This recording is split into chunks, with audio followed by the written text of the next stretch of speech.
Morning guys, I'm out early this morning, well before 7 o'clock.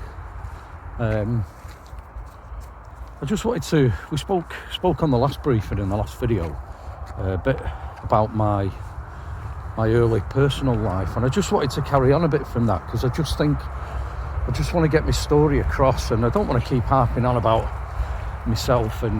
But I mean, what happened to me during that time, again, like I've said, made me the person who I am today, and I'm able to provide a service and listen to people within my business because I've learnt through that.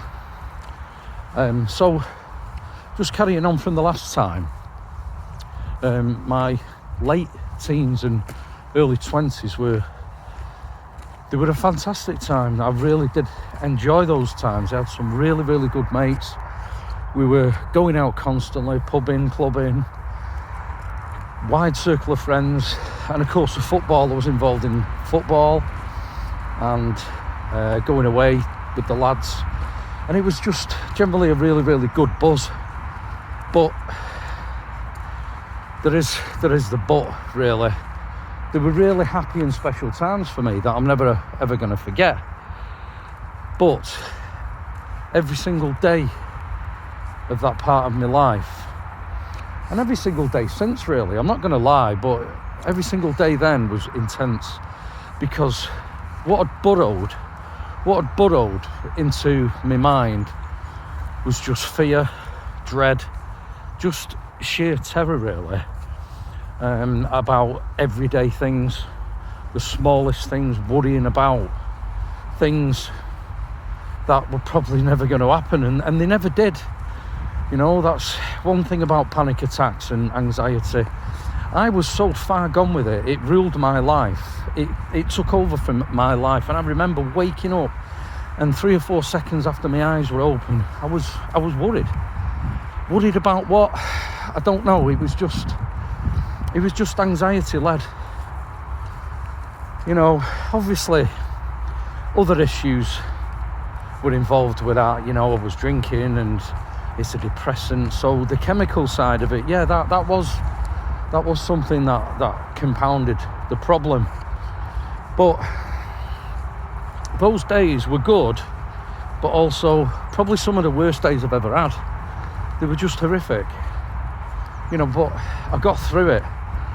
And I suppose the message I'm trying to get across from my personal knowledge and expertise, and whatever you want to call it, is that I went through all that, and I'm still here standing today. There's nothing serious ever came from that. Now, I'm not saying that's always going to be the case, because unfortunately, you know, as we well know, people go down a road and there's two paths, and other people take the other path. But you know, for some reason I didn't. I don't know why. I really don't know. But men's mental health is sometimes complex, but sometimes the very easiest to understand. If you've got a problem, you know, don't bottle it in, don't hold it in. You know, that is the whole reason for this channel. It's the whole reason for what I'm doing regarding the business. Basically, is to support each other, is to make sure, you know, that my service I'm providing, and like I keep on saying, is a listening therapy. Let's talk.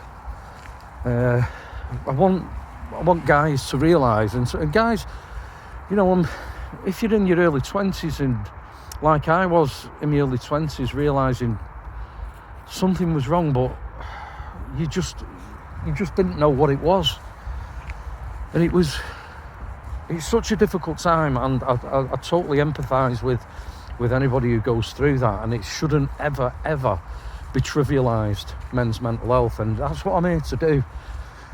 Get the message across, make sure that, you know, guys, lads in that situation, don't ever feel lonely. I can't stress it enough. You know, we can go on about the business side of things, and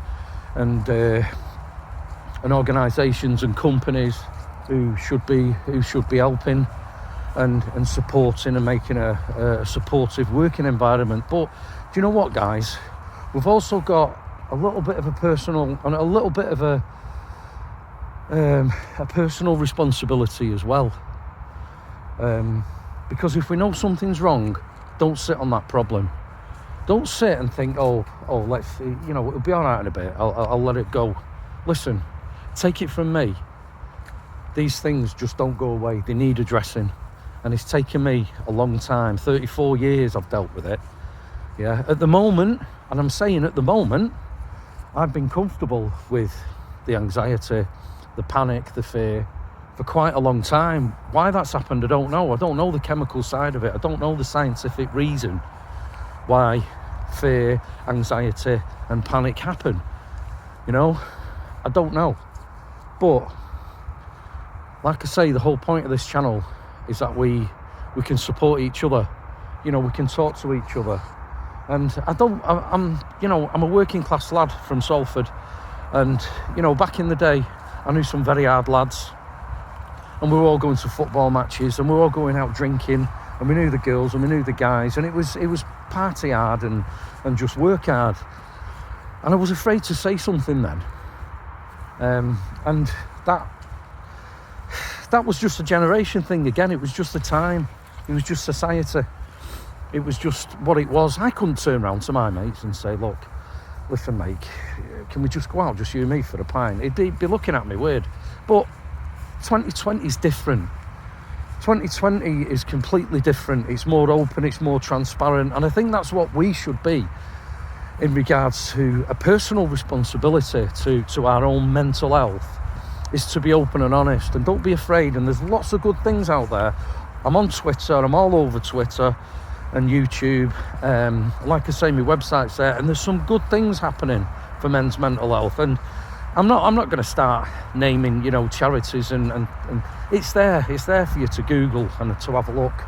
But listen, in the meantime, just take your time with life. Don't let things get on top of you and compound you. It really is important. We should take a personal responsibility for looking after our own mental health. So just to wrap it up, just take care of yourself, look after yourself, and I'll be doing another briefing soon. So good mental health.